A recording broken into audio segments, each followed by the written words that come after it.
Halo para pencari cuan, selamat welcome di channel Dapur Saham Indonesia. Channel yang akan membawa lo semua sadar akan kenyataan di bursa saham. Lanjut, sekarang di pasar modal ada 5 pihak yang terlibat dalam jual beli. Yang pertama tentu emiten atau perusahaan yang melakukan emisi baik saham atau obligasi. 2, pembeli saham seperti kita nih, ada yang modal tipis, modal gede, ada juga bandar saham. 3, penjamin emiten atau underwriter, institusi penjamin yang memastikan dana dapat diperoleh oleh emiten. 4, agen penjualan, pihak yang menjual efek di pasar modal. Selanjutnya yang kelima ada pialang atau broker, perantara antara penjual emiten dengan pembeli dalam jual beli saham. Di pasar saham lo nggak bisa langsung beli saham, tetapi melalui broker atau pialang-pialang ini. Ini salah satu yang membedakan pasar saham dengan pasar Ciputat. Kalau di pasar Ciputat lo langsung bisa beli nangka, rambutan, juga jambu, serta durian. Lo ketemu langsung dan ngomong langsung sama pedagang yang jual itu buah-buahan. Kalau di pasar saham lo nggak tahu siapa yang jual, siapa yang beli, kecuali lu baca data-datanya. Sampai di sini paham ya? Paham orason. Selain 5 pihak yang gua udah sebutin di atas, ada juga lembaga pemerintahan dan swasta yang terlibat di pasar modal. Otoritas Jasa Keuangan (OJK) selaku pengawas seluruh aktivitas di pasar modal. Bursa Efek Indonesia, tempat aktivitas pasar modal di Indonesia. PT Clearing Penjaminan Efek Indonesia (PT KPEI) adalah perusahaan yang melakukan clearing dan penjaminan. PT Custodian Central Efek Indonesia atau PT KSEI. Perusahaan ini melakukan penyimpanan dan penyelesaian transaksi di pasar modal.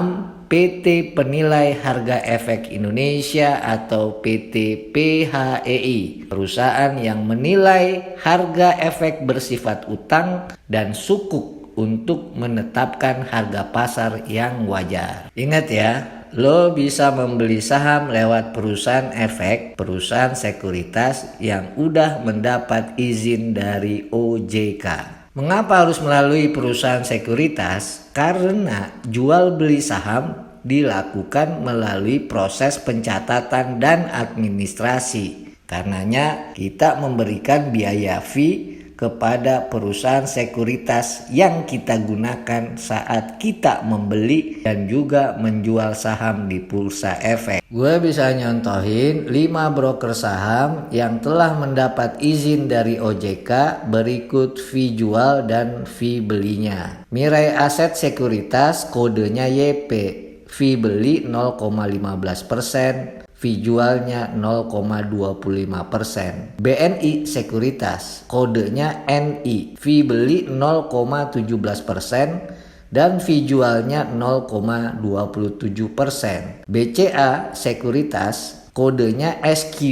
Kalau lo beli di BCA Sekuritas, lu kena fee 0,18%, pas jual kena 0,28%. Mandiri Sekuritas, kodenya CC, fee beli 0,18%, fee jualnya 0,28%. Contoh yang lain ya, Indo Premier Sekuritas atau PD, fee belinya 0,19% dan fee jualnya 0,29%. Data ini gue olah dari berbagai sumber per Januari 2021. Beda dengan zaman sebelumnya, kita saat ini sudah bisa secara langsung atau real time membeli dan menjual saham melalui aplikasi yang bisa di-download, diunduh di Google Play untuk pengguna Android atau lo unduh di Apple Store kalau lo punya handphone Apple. Udah praktis ya, lo bisa jual beli saham lewat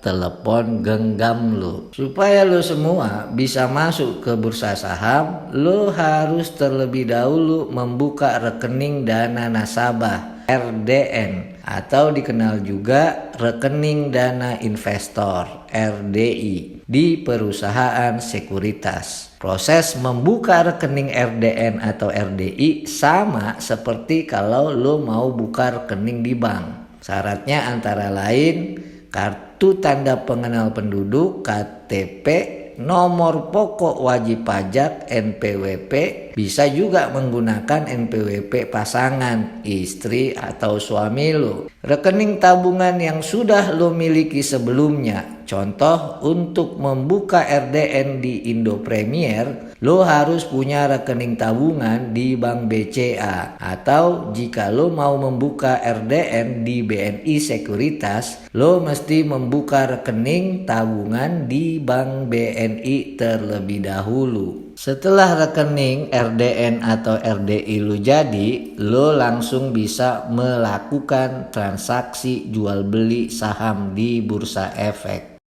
Cara terbaik belajar pasar saham tidak lain tidak bukan lo mesti masuk sendiri ke pasar dan mulai bertransaksi. Sekian dulu video kita kali ini, mudah-mudahan dikit-dikit ada manfaatnya. Terima kasih ya udah nonton channel Dapur Saham Indonesia.